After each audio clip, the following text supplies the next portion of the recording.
Hello, everyone, as you're joining. I'm sorry, I'm a couple seconds late because Facebook was not cooperating and we were having trouble with the connection, but I think now we are live on Facebook and we are live on Zoom. So welcome, everyone. I see you're joining us from all over the world. And if you haven't seen the chat, feel free to say hello from the region you're joining us.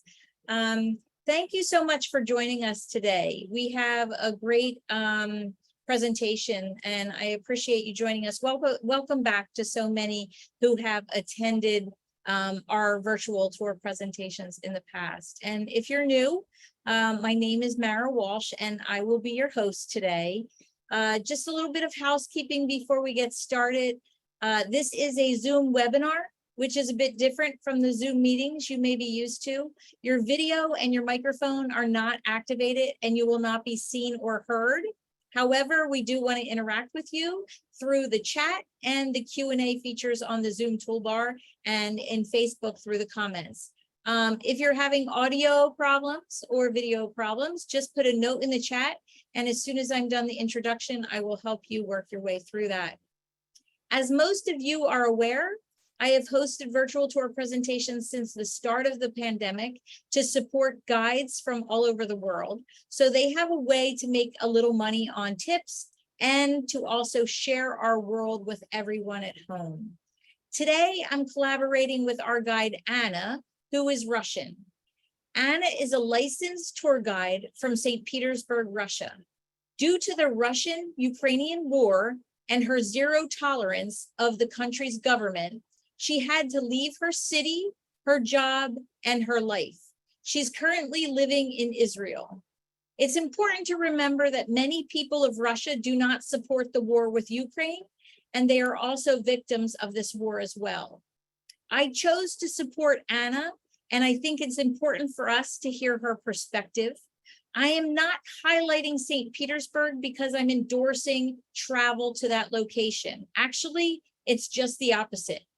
Many of us will never choose to travel there because we stand with Ukraine and are 100% against the Russian government. So today we can appreciate its former glory and learn some history. Right now, I'd like to introduce our guide, Anna, to all of us. She will add to what I've said and share her perspective, and then we will get right into the presentation. Anna, if you're ready, you could share your screen and take mine off, and then we can get started. Okay. Hello, everyone. I hope you can hear me well. Hi, I see some Israelis here as well.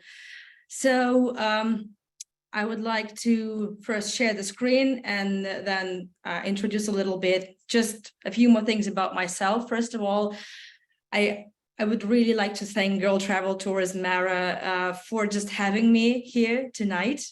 Actually, it's midnight my time now while I'm in Israel. So good night to everyone from Israel. And it hasn't been easy, you know, starting things from scratch. Right now, I am studying for my license as a guide to the Holy Land. But I'm so grateful that there is interest in my hometown in St. Petersburg. And obviously, like my understanding of my city, my perception of its history has changed now because of the war. And today, well, just in addition to sharing the former glory, I'll be sharing history. I'll be drawing some parallels to the current situation because the war is all the time on my mind, just like on the mind of all the Russians. Yes, there are Russians who support the war, but there are many, many who don't. And if you don't hear their voices, that's because they cannot really speak, because they're afraid. I'm the lucky one who managed to escape. Not all of them could. So, but I'm not fencing out anyone, right? I'm sharing the history. And I do believe that many lessons can be learned from history, but well, you know, like we probably never learn. Anyway, I would like to start sharing my screen now. And this would be it. A few more things. Hold on a second. Yes. So what I'm going to share with you tonight is well, it's not just the slides. Actually, it's going to be a video that my friend videographer filmed for me and for this tour a few weeks ago. And also I'll be sharing some extra photographs that actually found from the open sources, as either Wikipedia, they have good maps there, or just some other royalty-free images as well. But the video is mine, and it's probably even has more value to it because it was filmed really a few weeks ago, like really less than a month ago. So we can actually see what it's like nowadays, because obviously the well, like we'll see it, you know, with our own eyes. And for me, it's also quite like, I mean, it's great. So thank you for taking me to my hometown. But it's also a little bit sad because what I see is not what I used to see. Anyway, so a little bit of geography, just for us to understand that we are in St. Petersburg and where it is. It's also great to know that we have some people from St. Petersburg in Florida. This is great to know. So this is St. Petersburg. The city is just on the shore of the Gulf of Finland that is connected directly with the Baltic Sea. So this is where we are. And probably, well, definitely thanks to geographical position, St. Petersburg has become what it has, well, what it is. And the main idea was to build the city and to provide Russia with a fleet, to have the open gate, to interact with the world, to trade with the world. And what we're going to see today in St. Petersburg, I'm not sure, please, we'll have a Q&A, so please feel free to let us know whether you've been to St. Petersburg, and share some memories if you feel like. And you will see that St. Petersburg is very different from all the other cities in Russia. And it's more like a city somewhere in Europe. It's like very European architecture under a little bit of, of a Russian sauce, like a Russian salad sauce, something like that. So now we see where we are geographically. And also I would like to share with you this map. What we need to know is that there is water everywhere. It's not just the city that is washed by the cold waters of the Gulf of Finland.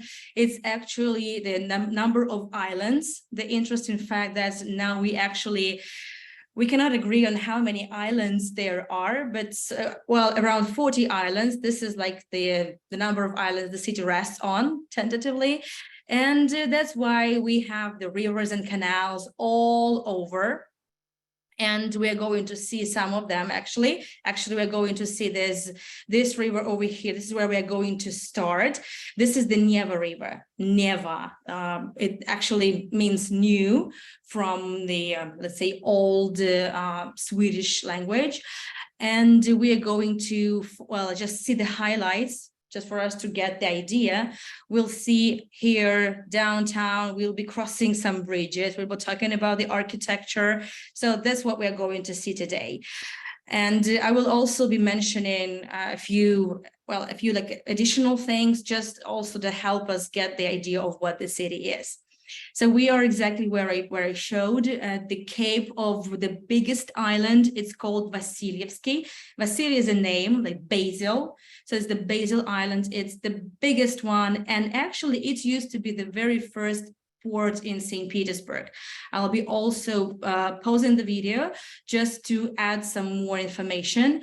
And normally, like all the ships would come starting from early 18th century. They would be entering through the Gulf of Finland on the Neva River and just to this place. And from here, the life, the commerce, the finance will start. But before there would be built this building of the stock exchange and these warehouses, there was some history happening, and I would like, of course, to share it with you. So before 1700s, these lands were, almost nothing but mosquito-ridden marshes with very, very few pagan Swedish tribes. Well, it's not exactly Swedish, but let's say that the peoples that inhabited these lands, lived here. About 100 years before that, This land had been taken by the Swedish from Russia. It's just, well, like now, it's not the same as it used to be before the war that Russia started against Ukraine. But again, so there were some wars, and the Swedish just snatched those lands from Russia. And then Peter the Great decided to, well, he actually said, okay, I want Russia to have the fleet. He was absolutely mad about water. He actually lived on the water. He was fascinated with Amsterdam, and he wanted to actually build a city that would look like Amsterdam. And he said, okay, so I want the fleet. I want the new city because I don't like Moscow. Moscow was the capital before that. And he said, okay, I'm going to completely change the face of the country, and I want to take the country to the international level. And now Putin's basically doing the opposite, which is a shame, of course. Really, it's like the everyday is thinking about what is going on. So I'm very sorry, Peter the Great, for everything that has been happening. And Peter the Great, in order to get the city back to Russia, he started the war against the Swedish, the Great Northern War. It would last for 21 years, started in 1700s. And long before the war finished, he actually got the very first plots of land from the Swedish, and this will be the first plot of land that he conquered. The small island where he built the fortress, we will see it from the outside a little bit, and the cathedral, so the Peter and Paul Cathedral. Why it's important for us to know that, because this is where the city started. And it's interesting, I also like to draw these parallels, interesting, connections, that in fact, the place where the city started also turned out to be the place where it's in a way finished. It started as the future new capital, because just 10 years later, St. Petersburg would become the capital. And this is exactly after the Great Swedish War, the Great Northern War, Russia would become empire. And when I say Russian Empire, I operate within the terms between 1721, when the war finished, and up until 1917, when the Great Bolshevik Revolution happened in October. So when I'm saying Russian Empire, I'm not talking about what Putin might have in his mind when starting this war. And why it's also the place where the empire finished? Well, because this is where all the emperors, the crowned members of the Romanov dynasty, are buried, including the family of the last Russian emperor, Nicholas II. And this is exactly the island where of course, we see the spire of the Peter and Paul Cathedral. So this is the starting point. And from then on, island by island, Peter would conquer them, and the city would grow. But we have the official birth certificate of the city. It's like May 27, 1703. This is when everything started. And what we're going to see nowadays, it's of course the result of of the 300 plus years of the Romanovs on the throne, and also the products of the Soviet past, when the city was called Leningrad. I sped up the video just to skip some less interesting parts, but I still wanted for us to see what it's like in the city. And so it's like a combination. It's not like you're going to see only the 18th century architecture. You're going to see all sorts of periods in one and the same. Actually, we're going to be traveling within the small area called the Golden Triangle, like the oldest part with the most expensive real estate, and also with most history. We are standing by one of the lighthouses, because we are in the area where the port used to be. We call them rostral columns because of you see, rostrum is basically the prow of the ship, or the nose of the ship. And well, this is pure decoration, but the idea of the architects of the city was, the Romans, they would place the prows of the ships, of the enemies that they defeated, as a matter of intimidation for the newcomers. So they would know for sure that an enemy would not be welcomed, and So this was the idea. And well, we have it here as just, well, as a tradition. These are not lighthouses anymore, and those are just well, they're like beautiful architecture, but they are lit up on some big occasions.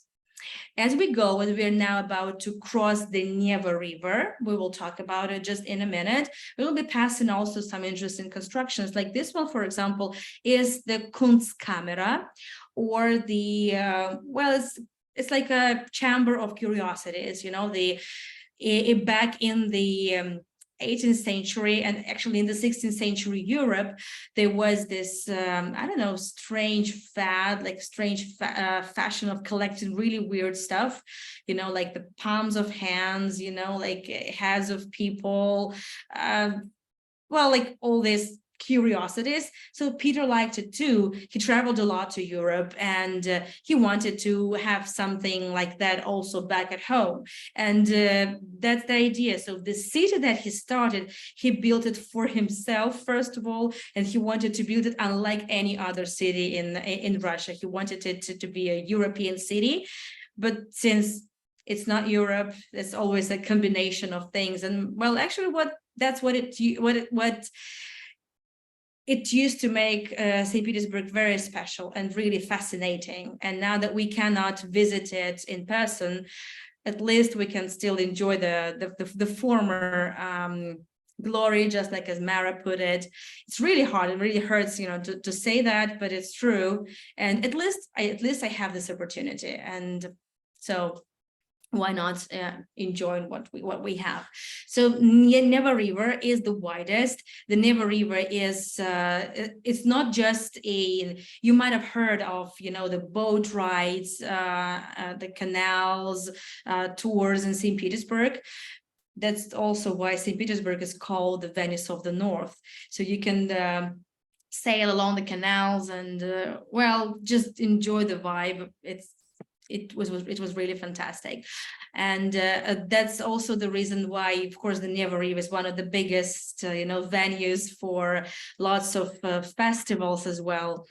But also it's the main transport artery, because because of this, we have this notion of the bridges opening. So every year when the navigation season starts, it's normally when the snow melts, and up until when the water gets frozen, when the rivers get frozen, we have the navigation season. And every night the vessels coming from the Baltic Sea through the Gulf of Finland, they'll sail through the Neva River just through the city, and then they sail to Lake Ladoga, and then from there to other areas of the country. So that's why the bridge is open. You might have heard there is like a night bridge opening in St. Petersburg. It's not a tourist attraction original, it's just for business. But of course, this is what used to bring millions of tourists every year to St. Petersburg to see this, especially this very special period of time called the White Nights. And this is the photo of the White Nights. So St. Petersburg is located just very close to the 6th parallel north, 59th latitude, and that's what makes it just actually the world's northernmost megapolis. And because of that, during the summertime, several weeks of the summertime, it almost doesn't get dark at night. So that's why we call it the White Nights. And just in a matter of really minutes, we crossed from one island to the other, and we have seen several more now away. And now we are just by the Winter Palace. Probably if you, well, before the war, let's say if you Googled for St. Petersburg, you probably would have seen exactly this building, the photograph of the Winter Palace, the Hermitage Museum in the feed. And by the way, if you're interested to know more about the Hermitage, to see its interiors, because I also have the exclusive video of the collections of the interiors. Mara and I, we've scheduled a tour. I think it's going to be the 14th of September. and the links are already up there. But tonight I'm just going to tease you a little bit with what is the Hermitage Museum.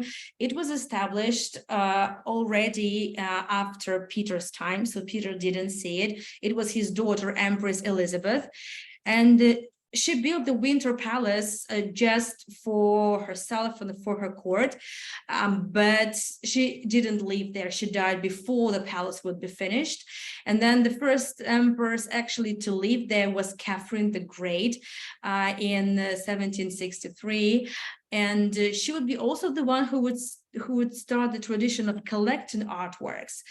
And this is how actually St. Petersburg got this museum, the Hermitage Museum. This building was supposed to house 3,000 people of Elizabeth's court, 3,000 people living under one roof in this huge building. It wasn't meant to be a museum. It was meant to be winter residence, hence the name, Winter Palace. It actually took them less than 10 years to build this huge building. They started in the 1750s and finished by, 1763. And when Catherine the Great moved in, it was just the residence. But then quite shortly, she purchased quite a big art collection. And then from then on, she would be unstoppable. And she would not only she would just buy more artworks, she would build more spaces to house the collection. And it wasn't just enough for her to have a few more pavilions to exhibit her art collection, but she also, maybe she just wanted to prove something. Maybe it was a statement, but she also built a theater. And the first, let's say, theater would be actually the Hermitage Theater.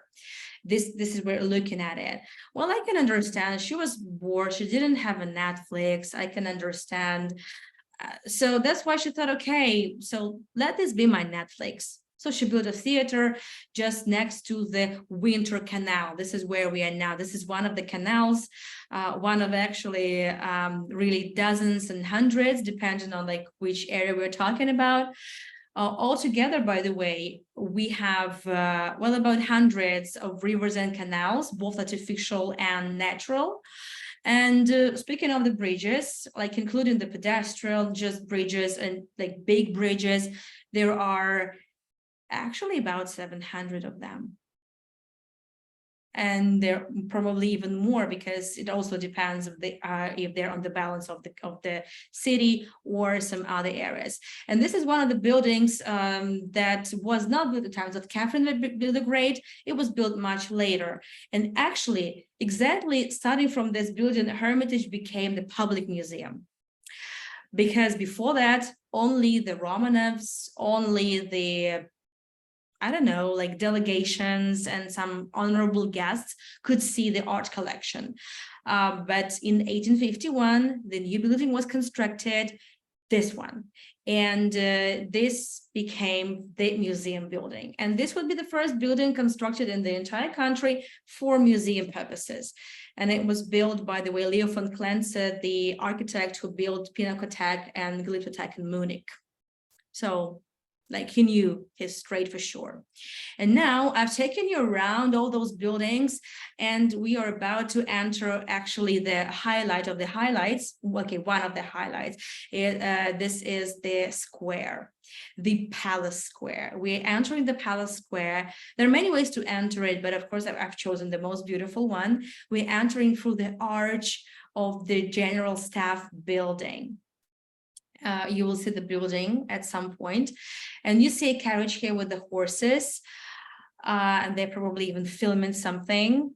It's very interesting. So of course, this is just a tourist attraction. And I remind you, so this is the video filmed really a few weeks ago before this tour.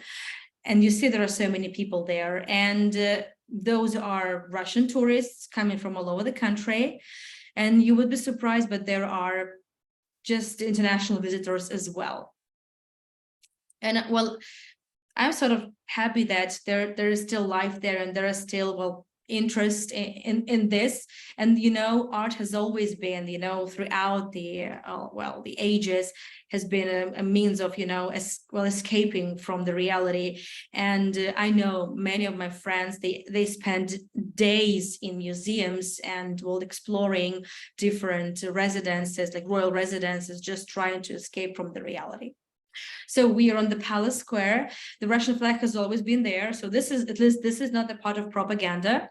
And we've just seen the facade of the Hermitage Museum, but the Winter Palace, first the winter residence, and then the museum. And this is the General Staff building, constructed already in the 19th century to be actually to be a governmental building, just administration. And in the heart of the square, you couldn't but notice the column. Actually, it's the world's heaviest freestanding column. We call it Alexander column. It's more than 600,000 kilograms. And we do it in kilograms, so please feel free to convert. It's huge, and it stands under its own weight. It's not cemented, it's just there. Because of its weight, it's not going anywhere.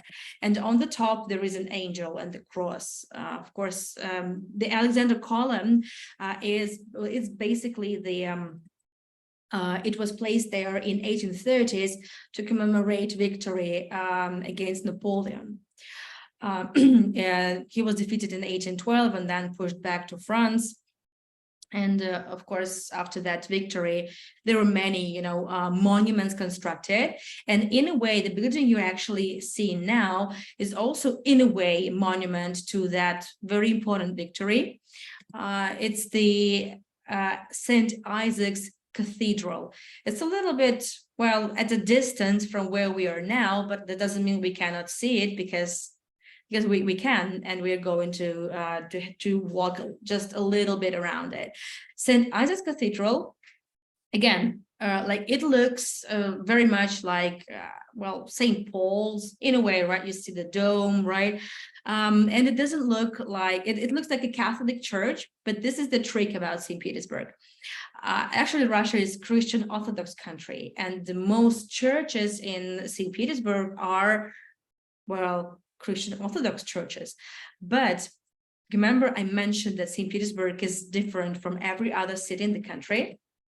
That's because it was built from the very beginning, and this would be the tradition, to invite and hire European architects. And they didn't know how to build it. They knew how to build what they were taught.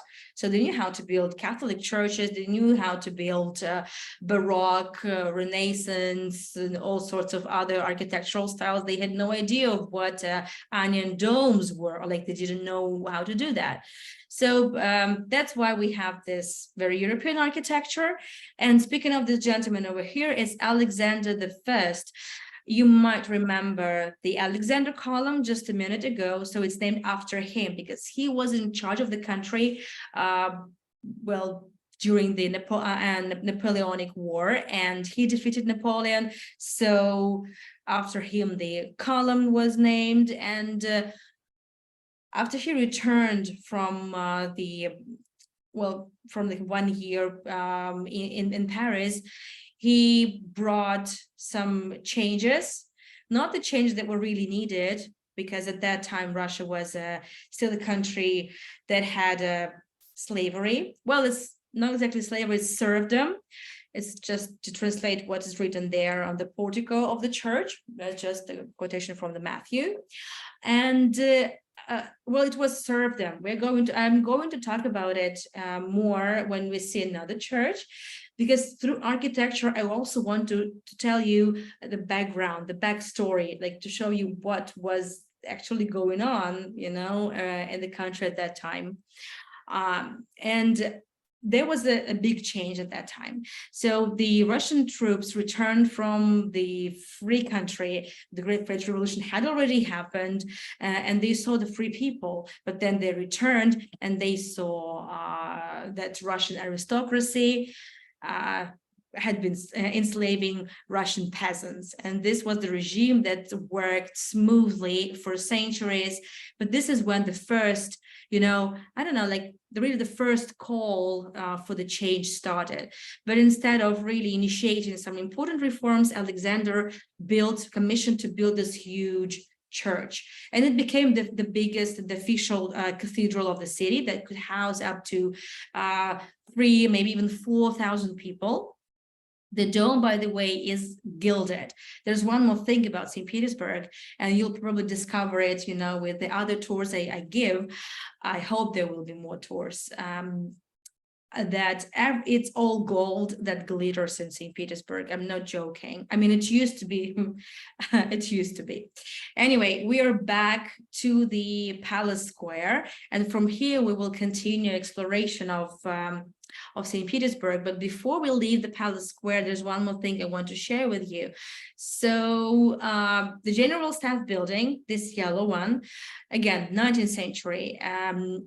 Catherine the Great didn't see it, right? So she died in the end of the 18th century. This would be built dozens of years later.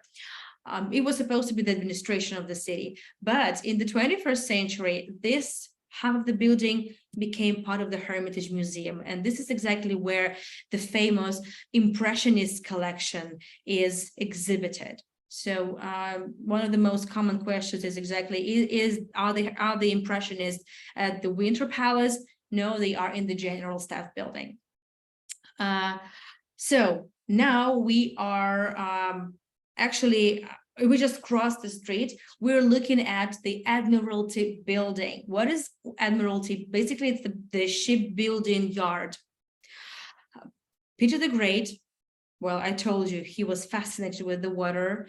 He wanted to turn St. Petersburg into Amsterdam. That's why he actually didn't build bridges. There was only one bridge that he built. Having dozens of islands in his disposal, he built only one bridge. So the idea was that everybody was supposed to have their boat, and the country was supposed to have their fleet. And of course, the shipbuilding yard would be sort of one of the centers, it was for shipbuilding actually up until recently, at least, it used to be the main industry. And by the way, tourism used to bring like 10 to 20% of all the income to the city, but the shipbuilding would be the biggest, of course, part of the GDP. Anyway, let me just stop here for a moment. But since the shipbuilding was the center of everything, and having a fleet and having a boat just to everyone was I would say, essential. Admiralty just became the center of the city, and exactly from the Admiralty would stretch the main street called the Nevsky Avenue. And it's like pretty much the same as the Fifth Avenue, for example. And this is actually, it's rather short, like really 5 miles long maximum. Well, it depends, actually less than that. It's like also divided into several, sections. But this is the main avenue with the main shops, with the main cafes. And you will see many places are still open. I'm actually surprised to see that some of them are still there, but I also see some empty windows and some, ads, like something is for rent. But I'm trying to concentrate on something positive rather than the deterioration of everything that is just happening and is only going to get worse. But we are on the main street. So from here, from the Admiralty, you can see it's the spire, like from everywhere in the city.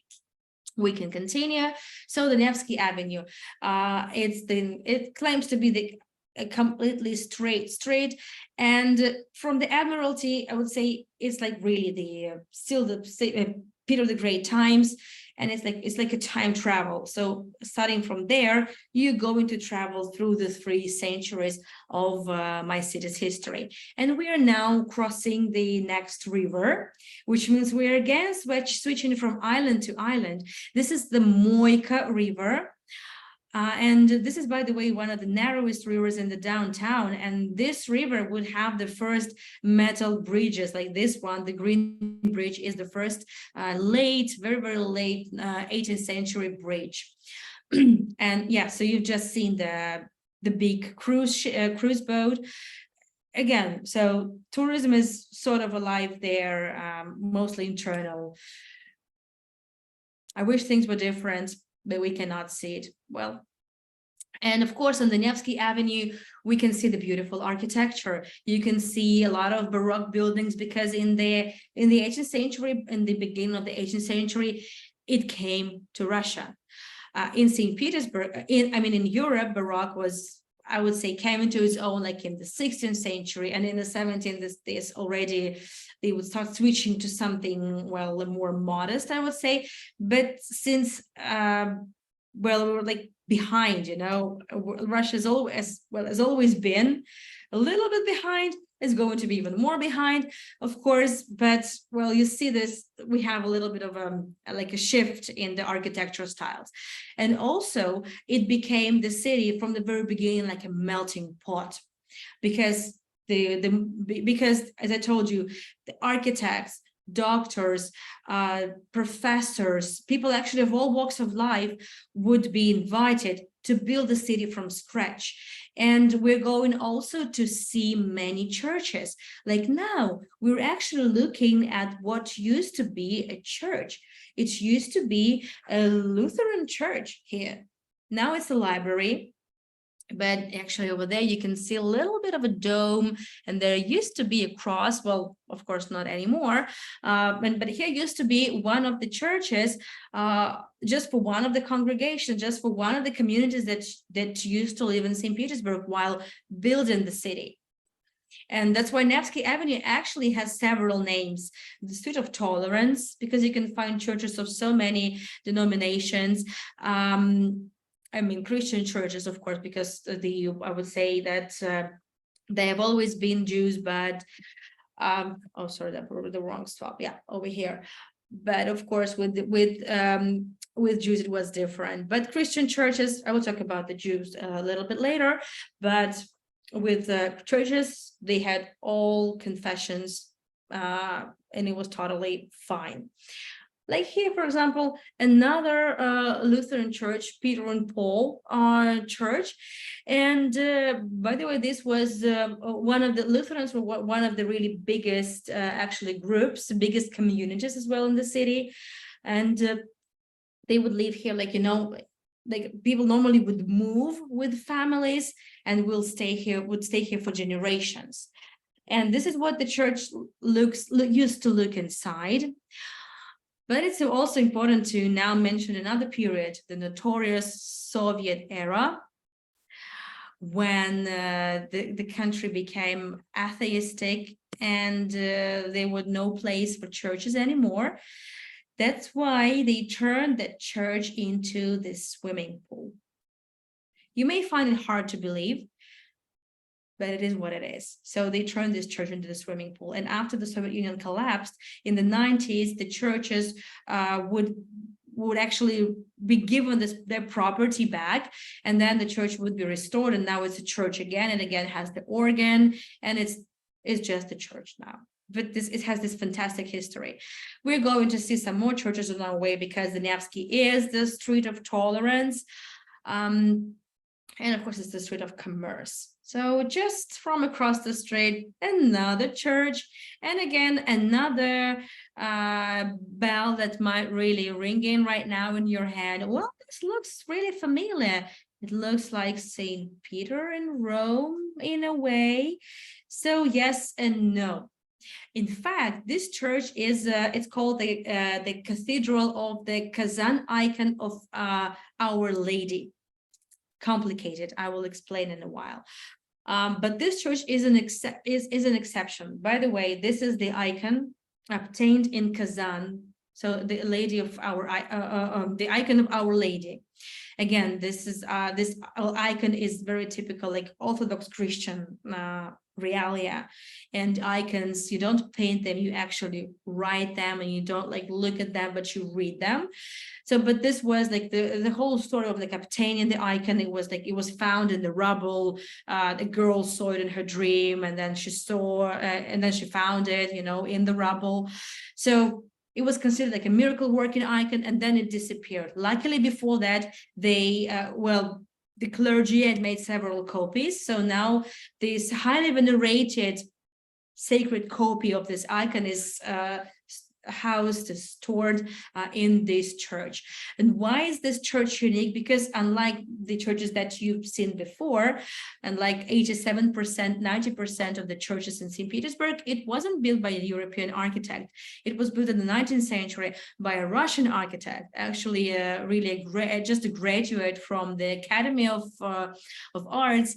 But he went for his internship to, guess where? Rome.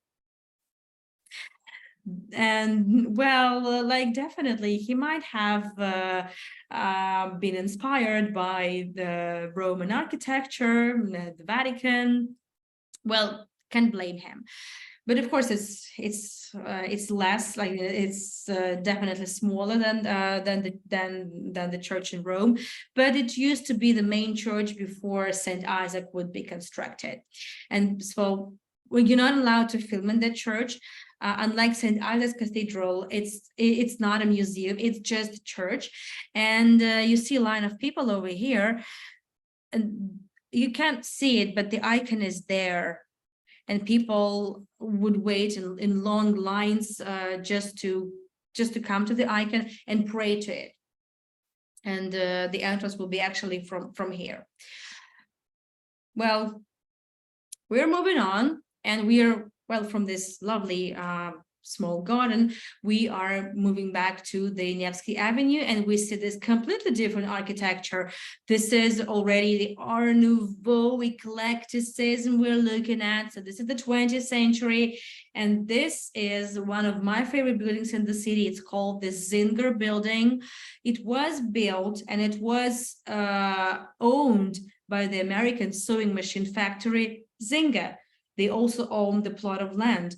They opened one of their representative office here in St. Petersburg, and they became extremely, their sewing machine became extremely popular, and they would sell them, in catalogs. And that's why nowadays all across Russia, even in the smallest, in the most rural areas, you can find those early 20th century Zinger machines, sewing machines. Of course, just before the revolution, the Americans, they probably realized things had been going south. So they sort of gave this land and this building, this property to the government. And then it's after the revolution, everything got nationalized, and the notion of private property would be basically eliminated completely. Who knows, it might happen again, right? Like I'm no longer really surprised about many things that I used to find absolutely mind-boggling and ridiculous just less than 2 years ago. Anyway, another church. And I'm sorry, it's now under restoration, but this is what you also had on the cover of the tour. And of course, I'm sharing with you what it used to look and what it should look like. But the restoration is an ongoing process as well in the city, where the city rests on the water. Humidity level is really high, so everything needs renovation and a little bit of brush up. This is the Spilled Blood Cathedral. The full name is the Church of Christ the Savior on Spilled Blood. And this is also one of the I would say trademarks of the city. Why it's called Spilled Blood? Because on the spot where the church was built, the blood was spilled, the blood of this man, Emperor Alexander II. You might remember Alexander I, who defeated Napoleon, and instead of really listening to what people asked, like abolishing slavery, so only actually several decades later, in 1861, slavery would be cancelled. It would be abolished. This is, by the way, that's what the Twitter of the mid-19th century would basically be like. It's just in every newspaper in the entire empire would be different illustrations of what actually happened there. There was a terrorist attack 20 years after the slavery would be abolished. So the emperor was killed, and he was killed not by those former slaves. It would be killed by actually free people. And we're like thinking, okay, what really did they ask for? What was the idea, behind really killing the emperor? Because people had sort of got what they wanted, what they had been asking for, right? Freedom for peasants. Well, it wasn't very easy for those peasants, because they were left all alone, like independent and free, but they didn't know how to provide for themselves. They didn't know, they were illiterate. Many of them just didn't know really how to write and how to read. They didn't have any documents. And then all of a sudden they're all alone. They were given plots of land, but it wasn't for free. It was actually a loan from a bank with a really high interest rate. So many would prefer just to return the land to the bank and actually continue to work, for their former masters, and be paid very, I would say, negligible sum of money. And many would just rush to the big cities. And this is where I need to pause and get some message across, that so those people without really with no money, desperate, would rush to the big cities. This is when the overpopulation little by little would start, and it's also just coincided with the big I would say progress, in industry. There was a really big kickstart to the industries, sort of an industrial revolution in the country. And those desperate people would have to be working 14-hour shifts, sleeping in shifts, because they would have to share their apartments, their beds with other people, just to be able to pay for it, and to provide for their families also. All those people would be the powerhouse of the revolution, the workforce of the revolution.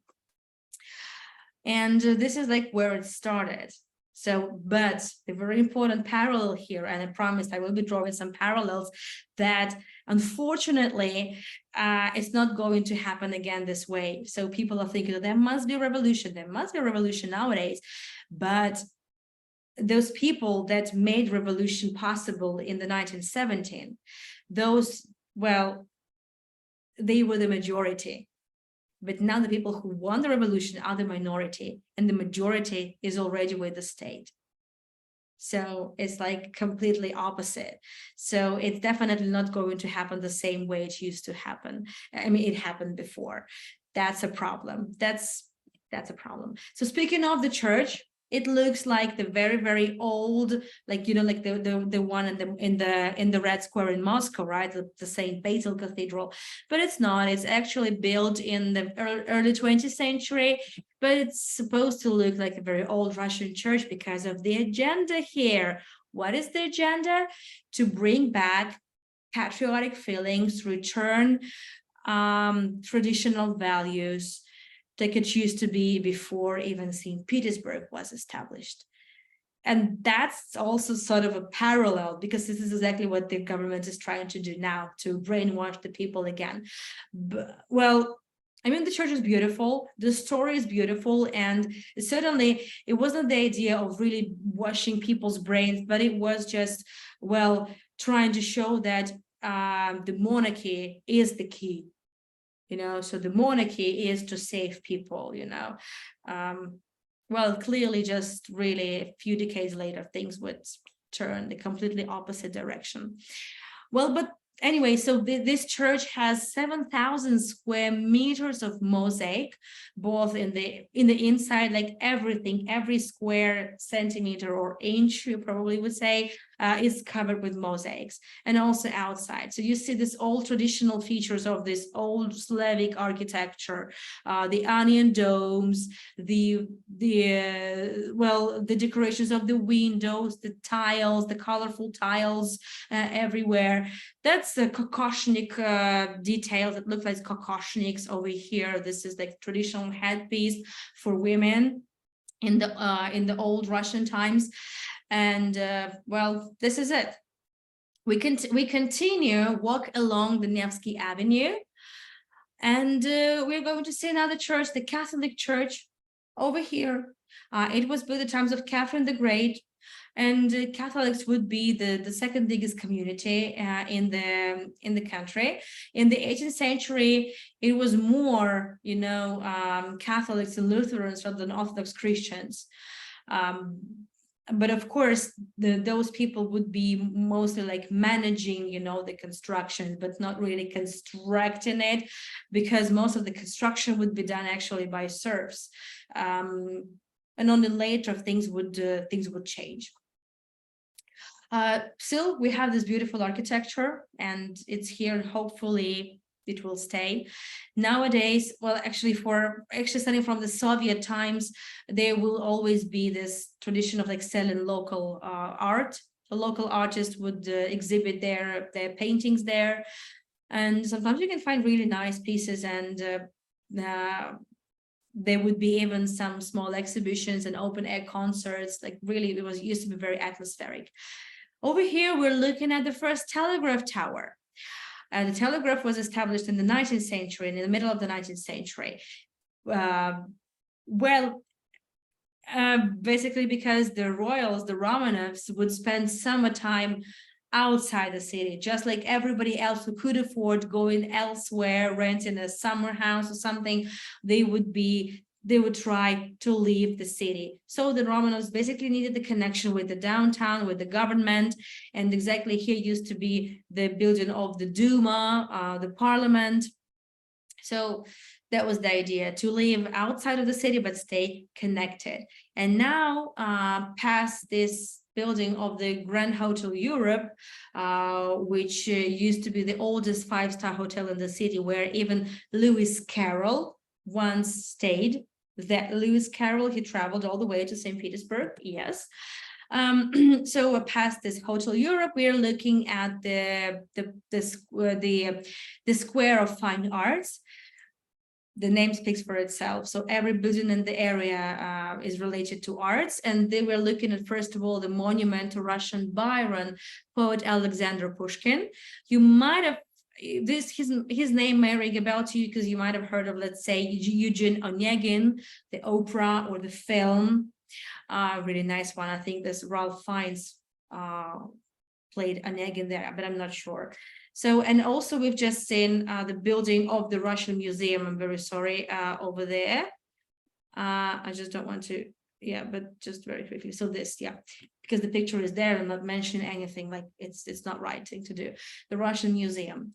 One can say that it was, the propaganda of the 19th century, but in a way it was, but probably a lot less horrible than nowadays. So when the emperor got killed by terrorists, right, Alexander II, who abolished slavery, his father would build a church to commemorate the event, and to mourn, and also was built the Russian Museum was established, like the collect finally, let's say there was more attention given to the local artists, to Russian artists. And by speaking Russian artists, I mean the artists of the Russian Empire. And back in the days, the Russian Empire included Ukraine, included Belarus, and many other territories, even part of Poland was there. So actually in the Russian Museum, there are some Ukrainian artists exhibited, many artists, like, so it was just to, at least there was this way to support, like local stuff, other than, coming from Europe. Well, this was the trend. Nowadays, it's a lot worse. A lot worse things happen. Like this is really nothing compared to the propaganda that's well, people have to endure like every day. Okay, and now we are back to the Nevsky Avenue, and we are passing by this very long building of 2 floors. This is the very first shopping mall. You remember the port. This is where we started. Of course, the trade would be exactly the main force for the economy, for the development. And of course, since there is a port in the city, there are a lot of tradesmen, a lot of sailors, a lot of merchants, and of course there was supposed to be a place where the trade would be done, so it was there, 18th century, and this is the Christian Armenian church as well. And by the way, so Armenians were also many of them will be just very close to the crown. For example, there is a legend, and I actually believe it's true, that Catherine the Great's hairdresser was Armenian. And there is the story that just once while he was doing her hair, he mentioned that it would be a good idea to finally have built a church for the Armenian community of St. Petersburg. And guess what? A few years later, the Armenian church was built. So this sort of tolerance, indeed, within this, how many minutes we've seen at least 4 churches. And now I'm also like skipped some part of the itinerary just to the most exciting part. Also, a lovely building over here, you'll see, and it's very different from what we've seen. This is also like eclecticism / Art Nouveau building, and it's also about the trade. This is I would say, the first dynasty that managed, like from the slaves, from the serfs, they became one of the most powerful, one of the richest families, the Yeliseyevs. And just next to this shop, and by the way, it's still the shop, it's almost always been the shop. This is the big place where we're visiting it very soon. But just before we visit the Yeliseyev shop, you saw the monument. This is the monument to Catherine the Great, by the way. So the founder of the Hermitage Museum, and also the one who built the small Netflix for herself, right? Small theater. Behind Catherine the Great, there is a theater called Alexandra Theater or Alexandrinsky Theater. So it's like it's the drama theater. It's like it's one of the biggest drama theaters in the country. And of course, you might have heard of one more theater in the country, in St. Petersburg. I mean, of course, there is Bolshoi in Moscow, but over here it's the Mariinsky Theater, opera and ballet. It's here. It's of course it's always been probably the most one of the most important places for those who love ballet, and visiting the Mariinsky Theater used to be the absolutely a must. And seeing a Swan Lake in the Mariinsky Theater, I know this is the dream actually of many tourists that I used to guide, and you should have seen, really you should see their faces, after the show. It was something. You might also heard this name, like Kirov Theater. It was named in the Soviet times, after the minister. Okay, so I just wanted to skip a little bit here and take you to the museum. It's not exactly a museum, it's a shop, but once you're inside, you will see that it's actually a museum and the shop, the Yeliseyev store. It was built obviously at the turn of the 20th century. It was a big store, like continental goods coming from all over the world. The goods were imported to the country. It would be like sweets, coffee, cheese, all sorts of goods. And of course, you can imagine how expensive they were. And these families, starting from while they were still serfs, they basically used to sell oranges. And then starting from just as an orange sellers, just with just one wooden box of oranges, they would slowly will have like a small fruit stand. And then from there, they would become like really within like a bit more than 50 years, maybe some 70 years or so, they would become one of the richest families. And they would build several shops, including here in Moscow. And up until the revolution, it would be the amazing hub, as you see. Well, you see how beautiful it is. It's of course, from the inside, it's the absolute Art Nouveau with the floral motifs, the beautiful decorations, with some nymphs over there and some flower petals, in the ceiling. And yes, it's gold, because it's all gold that glitters, right? And this giant pineapple thing. They claim it's original, but of course, after the revolution, there was everything, private property was eliminated completely, and it just became a shop, and it was like just goods that you could buy from there. And only after the revolution, you could find, again, so the businesses would emerge, little by little in the 90s.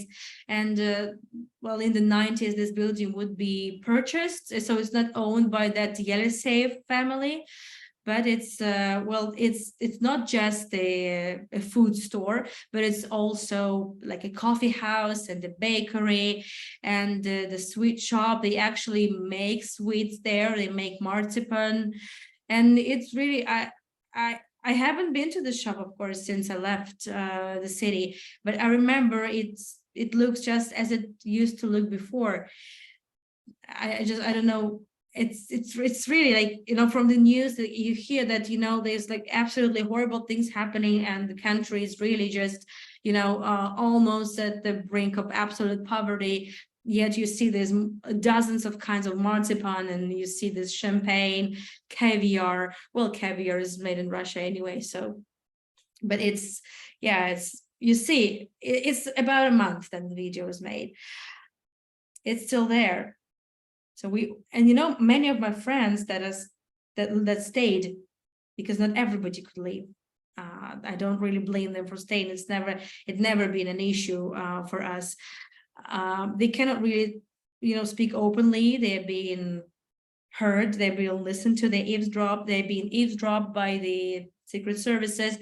But they're like saying, it's a shirm. It's also a way, of course, to escape from reality, but it's a shirm. Well, that's a beautiful kind of shirm. But yeah, probably doesn't show in the video at all. We are almost wrapping up, so we are about to finish exactly on this bridge. It's called Anichkov Bridge across the Fontanka River. And just a few things I would like to mention here. I would say that actually the very first borders of the city, why I chose to stop here, they would be up until the Fontanka River. If you remember the image I showed you in the beginning, all those many rivers. So the very first city limits would be exactly where we're stopping.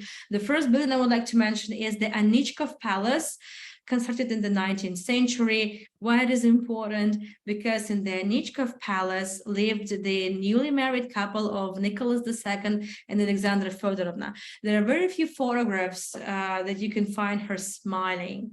And I decided to place this photograph here because in this palace, they were really happy. They were just married. They were waiting for their rooms in the Winter Palace be redone, because they needed, to update it and to change it for themselves. So they were really happy in that palace, and they had some really dozens of years, of happiness before them.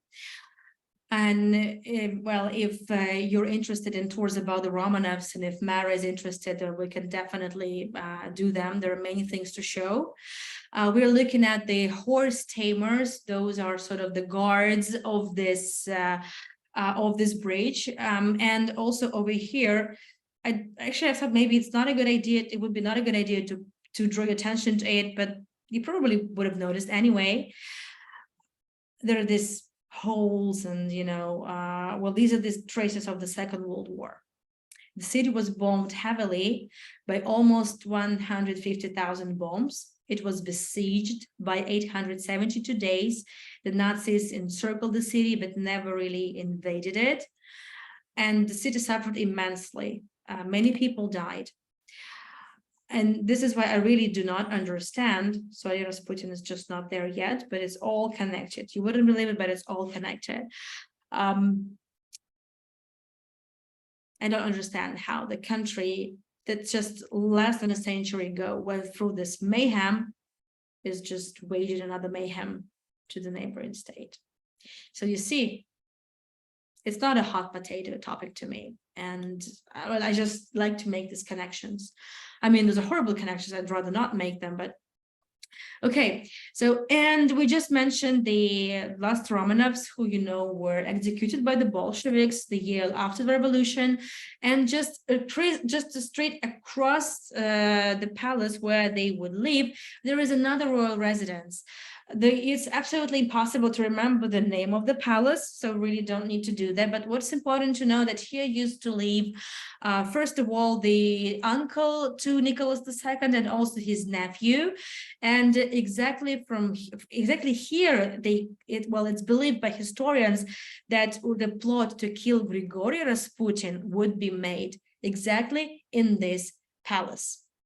And exactly from that palace, some of the Romanovs, well, the nephew of Nicholas II, Grand Duke Dmitry Pavlovich, for those who are aware, I just bring this up, but just you may not really think about it now. So would depart to the place where the murder would take place. And also, like Fontanka River, like up until just to the right, this would be still the city up until like late, like say mid-19th century. And just on this side over here, this will be the wilderness. And only in the second half of the 19th century, let's say the city would continue growing to that side, like exactly where we are at the moment. And just the last thing to show you, it's also interesting how these connections are made. This building just opposite the place where the plotters used to live would be the house that used to belong to Yusupov family that actually owned the palace where the murder took place. It's like in the one triangle. And Rasputin, you know, he had so much to do with the family, and his death had so much to do with the abdication of Nicholas II and then the revolution, and then it's all interconnected. Well, this would be it. Mara, I'm done. Oh, thank you. Thank you very much. I am going to give you a minute to take a breath and maybe take a drink, and I'm going to share a slide here, which is essentially, if you'd like to tip the tour guide, these are ways to do it. Just so everybody knows, if they use the credit card link, it defaults to be on PayPal. You just have to toggle that to credit card so that you could put it in credit card. I know somebody had texted me about it earlier. You just have to be mindful to make sure you're looking at what you're doing and making sure you're picking the right choices. So thank you, Anna. If you're ready, we can jump into a Q&A. We do have some questions and some comments and some things to go over. So I think we could just go right into that. And for the audience, I put up a slide that not only gives you a way to tip the tour director, but also a list of our upcoming tours. So if you are ready to travel the world again physically, there's lots of choices out there if you would like to travel with our group. So let's jump into the Q&A. I'm going to read this one because it's a very nice comment, and it has a little bit of hope in it as well. It says, thank you for reminding us that this beautiful city still exists. Hopefully one of these days, before too long, there will be a regime change and we will be able to travel again to Russia. And Anna, after accompanying you online to so many amazing places, including seeing part of a live opera and another time watching you cook in your home with your children's sister, it is a joy to see you again. Still so beautiful and knowledgeable. I hope you and your family are safe. Oh my So I God. think that is probably everybody's sentiment, and everybody is very curious about your you and how you left Russia, how you were able to get out and other people weren't. Do you want to speak a little bit about that? Oh, sure. Absolutely. It's not a problem. So since we're in Israel, well, my husband is Jewish. I'm not Jewish, but since we were married, we actually had a plan to. Oh, well, my husband's family partly is in Israel, and we wanted to be able to visit them whenever we wanted to before the pandemic. But because of the pandemic, we couldn't actually proceed. And we only made Aliyah when the war started. Since we had our visas, you need to have the visas approved by the Israeli consul. And we just asked the Sochnut, the organization that helps with this Aliyah thing, immigration to Israel, that we need help. Please take us from here. We feel we are in danger. And that's how we ended up in Israel. And yeah, it happened like, so the war started on the 24th of February. On the 17th of March, I was already standing on the shore of the Mediterranean Sea, crying, probably just as many tears as there was water in the Mediterranean Sea. Just like how things changed in a month. And you thought the pandemic was bad, right? I mean, that's Yeah. that's essentially what comes of it, right? And then I'm assuming your friends and the people that had to stay behind just didn't have the right paperwork, or they don't have the right connections to be able to leave the city if they choose to. That as well, of course. Yeah, so the world closed for Russians like very quickly. There are ways to travel to Russia. There are people still, like people from Russia travel, but the biggest part of the world closed. And unless you have relatives, or unless people priorly had some other citizenship, it just got really difficult, like really every day. And again, as I'm saying, I am lucky, but I'm so terribly homesick that I'm so jealous, really, because you know what happened to me before, let's say, mobilization started in September last year. Things just, nothing really changed for the people, except for like their cards they couldn't really pay for their app store, you know. That was it. Like the cards work in within the city, within the country, but other than that, it was just the same. And I was like, you know, going through my Instagram, and I saw my friends sitting in my favorite coffee shop, eating my favorite cheesecake, and I'm here, and I cannot visit the Hermitage exhibition, and they can. Right. So, All right, well, that's a segue. Let's jump into the history and the content, and let's ask some questions that are about that. So you talked a lot about churches, and I know you did that specifically on this tour, and I'll clue in everybody else, because we have additional tours that will concentrate on the Jewish presence in Russia. But this one you did go by plenty of churches. And the question is, during the years of Lenin and Stalin, were churches allowed to have Christian services since religion was banned, correct? yeah, very good question, actually. So before the Second World War, like it was prohibited. The churches after the revolution quite quickly would be, you know, the bells would be just thrown down on the ground. There are many videos you can find on YouTube, like how the bells getting destroyed, how bells get broken. The icons would be taken from the frames and then sold, you know, at a really, really negligible price to, well, just somewhere abroad. And churches were looted, and services were prohibited. Religion was prohibited.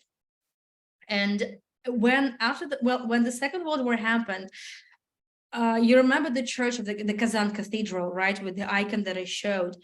There is a legend, but I actually believe this could have happened, and there are many like historians who think this did happen, that Stalin was so desperate because he hadn't been ready for the war. Well, there's a lot of like long history before that. He wasn't ready for it, that he got so desperate at some point that the Nazis would invade Moscow, because they came really close to Moscow, and Moscow was the capital. Leningrad was a spiritual capital, and taking over Leningrad would be a huge, you know, blow, you know, to the commanders. But Moscow was the capital, and there is a legend that Stalin ordered to take this icon, the Kazan icon of Our Lady, and he took it on the or they took it on the helicopter, and it would hover all around Moscow. And at the same time, the Nazi troops withdrew. So things got much easier for, well, a little bit easier after the Second World War. Right. So it's like there will be some services, there will be churches, but nobody would be really talking about it. Right. Well, what about the Jewish presence there? Obviously, you know, there was an issue there, and the question is, were Jews allowed to live in St. Petersburg? And if so, are any synagogues remaining still? So also very good question. You know about the Pale settlements starting from actually 18th century when Catherine the Great was in charge, and the Jews up until 20th century manifested by Nicholas II were not allowed to live in St. Petersburg. They were allowed to come, but they were supposed to leave by a certain hour to their, well, to the areas where they were allowed to leave. And there's one more thing, so I forgot to talk about it. You see this Spilled Blood Cathedral exactly on the slide that you're sharing, and you remember the emperor was killed, right? And one of those 4 terrorists happened to be a Jew, and that gave them the right and excuse to go against the Jews. And this is exactly after this assassination to Alexander II, the pogroms started. And this is when the first waves of Aliyah, first waves of immigration to Palestine, at that time it was Ottoman Palestine up until 1917. So this is when it started, because of the pogroms that had been caused by that assassination. And well, I'm hoping that very soon Mara will schedule another tour about the history of the Jewish diaspora. There is so much to share. I'm already like thinking it's going to probably the biggest challenge to pack it all into like 1 hour tour. But I really want to take you on that tour and tell you about the history and those very interesting times, starting from the really pale settlements and up until the times when actually the Jews would be exactly there at the steering wheel of the revolution after all those oppressions. Yeah. So those Jews who stayed, those Jews who did not go to Zion, did not go to build the new state for them, they tried and they succeeded building the new state here. Well, there, I mean, there. Because yes, and we will add those tours to our schedule so that you can share more about that. Let's talk about just the video. There are a lot of people ask questions about the crowds, the video, and I think you already mentioned that the video was taken in, there was some parts of it that were very new, up to 3 and 4 weeks old. Obviously the parts where they had winter coats on and things were a little bit older, but most of the video was within the last month, correct? Yes, exactly. Yeah. So we noticed, obviously, for a summer and for high tourist season, there were crowds, but there weren't a lot of crowds. Can you talk about the number of people that you saw in the city, even recognizing like what types of people they are, and speak to, you know, how is the war impacting the city in terms of crowds and anything else that you have to comment on? So most of these people, I could clearly see, just looking at their faces, they were Russians. So St. Petersburg is, well, it's, you know, it's like Paris for the people from all over Russia to come, you know, for a honeymoon or just for summertime. Well, it has always been like this. And since now it's really, really expensive for Russians to travel, so they travel to St. Petersburg and Moscow and maybe just some other cities around, like some nice place to see. But I also know from my colleagues who stayed, who actually had to absolutely change their work to completely new audience. Like they used to work with foreign visitors, but now they work with Russian visitors. They actually tell me, you know, every once in a while, they actually have, you know, international tourists, not like groups, not cruise ships, of course, but people visit. from all over, not, let's say, from all over, even from America, like from the States, from Canada, and also some people have relatives. Right. So there is, but I would say this is like, these crowds are really nothing compared what it used to be before the pandemics. Yeah, it's definitely, it's very different. To me, it looks very, very different. Like I see it's almost empty to me. Parts. Well, I can tell you as a traveler, and certainly one that's been into different parts of the world in the summer, it was pretty empty, because it's hard to even walk through a square, especially a square that's that famous in the world at this time of the year. This is an interesting question about today's current architecture and what's happening in St. Petersburg as a city. One person says, I didn't see any sort of fast food places. Have they withdrawn, or were they never there? They were there, and well, like I actually didn't pay attention, but they on the Nevsky Avenue there definitely at least were fast food places. There was like Burger King, McDonald's, all of these food places were there. But I know like they had to, well, they just had a rebranding, and they should be there. Probably just didn't pay attention. They were there for sure. And fast food is still there, it's still there, but probably under some other name. Another great compliment to you is about your English, that it is amazing. A question is, where did you learn English? But I'd like to get one step further. Is it typical outside of tourism to speak English? And can you talk about like general shopkeepers, how they speak English versus people who work in tourism like you? And then you can answer the question about where you got so good at the language. Thank you for the compliment, and thank you for the question. That's like really up to the point. So I would say it's also important to understand that there is Moscow, there is St. Petersburg, and a few other big cities, and then the periphery. And it's very different in terms of everything. Also in terms of like education, and in terms of like speaking other languages. I would say that people in Moscow and in St. Petersburg in generally speak English. I'm not sure, like say, I won't vouch for, let's say, for example, the cashiers in the supermarkets, but like generally it used to be like in St. Petersburg, you're a tourist, you're lost, you're looking for something. It's like 95% probability that the first person you ask will help you in English. So that's why, like, that's probably what makes another thing that makes St. Petersburg and Moscow different from the rest of the country. It's different in other cities, of course. As for me, I have several degrees, and one of my degrees, like my actually major, was in linguistics and intercultural communications. So I studied English like thoroughly. I remember we actually read, this Beowulf in Old English. I probably won't understand even the word now, but I used to actually read Beowulf in Old English out loud. It's probably the least useful skill I've ever really had. But many other things I'm still like using, and I'm so grateful for the education that I have.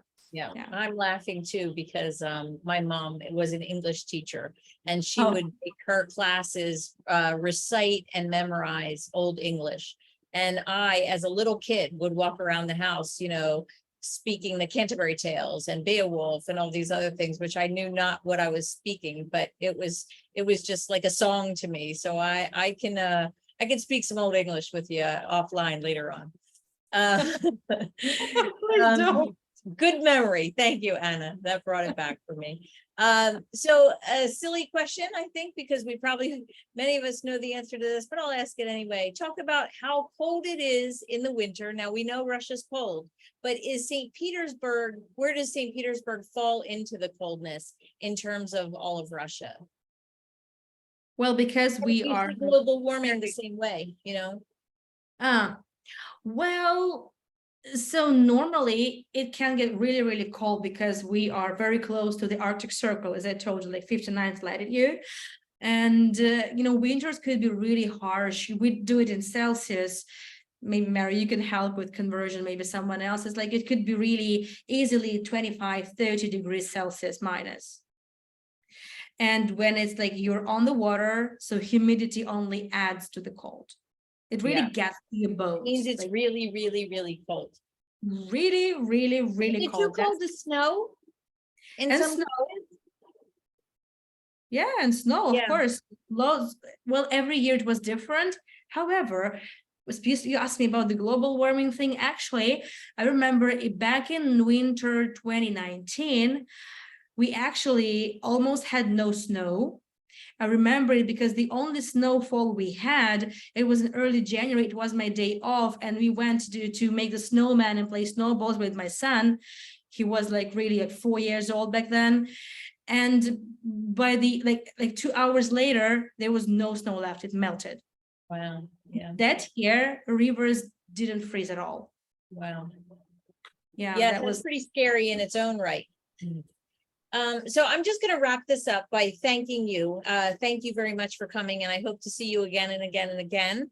I am happy to help support you, and I am happy to help do what I can to bring you to the people that want to hear from you as well.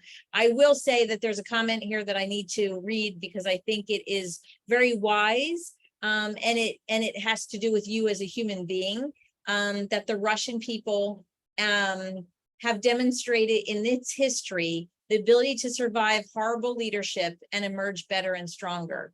So let's all hope that that can happen again for not only you, your family, your friends, but the world. Thank you so much. Thank you, Mara. Thank you for all these words. Thank you for supporting me. And actually, well, you were aware of like potential risks of like putting up the tour about St. Petersburg. And thank you so much for not really, for just going ahead with it. I'm grateful, infinitely grateful for it. I'm also grateful to the audience for this massive support over here. It's fantastic. Thank you so much, everyone. Like to all the corners of the world, I'm sending you this massive thank you. And yes, well, we know from history of so many examples. Sometimes the outcome was positive, sometimes really not. I'm really hoping. I'm like every day, that's like the war is on my mind 24/7, and I'm hoping for it to be over and over. I just really want this to happen as soon as possible. Thank you so much, everyone, for joining. And I hope to see you again in the Hermitage and then in October to tell you the history of the Jewish diaspora. And well, maybe some tours about Nicholas II and Alexander. Maybe your audience will find them also interesting as well. Hey, I look forward to them too. You go to sleep, and we will see you soon. Take care. Bye-bye. Bye-bye.